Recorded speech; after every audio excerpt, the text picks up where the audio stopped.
tots, benvinguts a un nou vídeo al meu canal. Avui parlarem sobre les equacions de segon grau.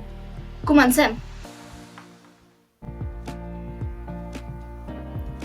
Per resoldre les equacions de segon grau, farem servir la fórmula general.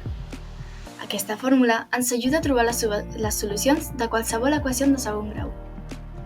No és els mètodes més fàcils, però sí els més eficients i més coneguts. A l'esquerra podeu veure com és una equació de segon grau i com es situa a la fórmula. Els passos serien, primer de tot, identificar A, B i C. A l'exemple que us he posat, 4 seria A, 6 seria B i 8 seria C.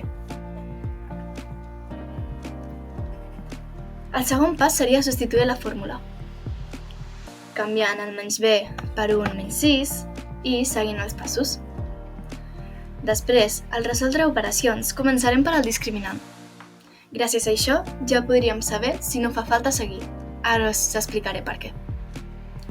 Un cop hem fet el discriminant, només queda resoldre, que ens donaran les dues solucions possibles. Hi ha dos tipus d'equacions de segon grau. Les completes, que són que tenen tots els termes A, B i C i són més grans de 0, o menys, però que no són 0. I després estan les incompletes, que és que no tenen ni B ni C. No pot ser que falti A, perquè si no faltaria el que està elevat a 2 i ja no seria una equació de segon grau. Ara us explicaré per què he dit abans que el discriminant pot dir-nos si no fa falta seguir amb la fórmula. Si el discriminant és més gran que 0, vol dir que té les dues solucions que estàvem buscant. Si el discriminant és igual a 0, només té una solució. I si és més petit, no té solució a aquesta equació. I per això no val la pena acabar, perquè ja sabem que no tindrà solució. Ara us explicaré una mica de la factorització, que és bàsicament fer l'equació més fàcil. Primer hem d'identificar els factors. Després s'expressa el producte, que és escriure l'equació d'una manera més fàcil, com podeu veure en l'exemple. I per últim, s'iguala a 0. Per últim us vull explicar com es fa l'aïllament directe, que és més ràpid però que no es pot fer servir en tots els casos.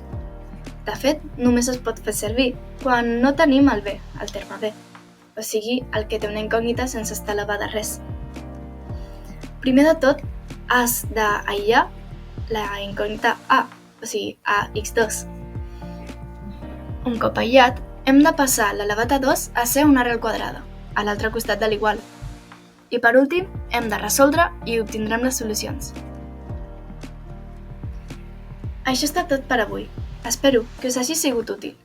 I moltes gràcies per veure el vídeo. Fins aviat! Adeu!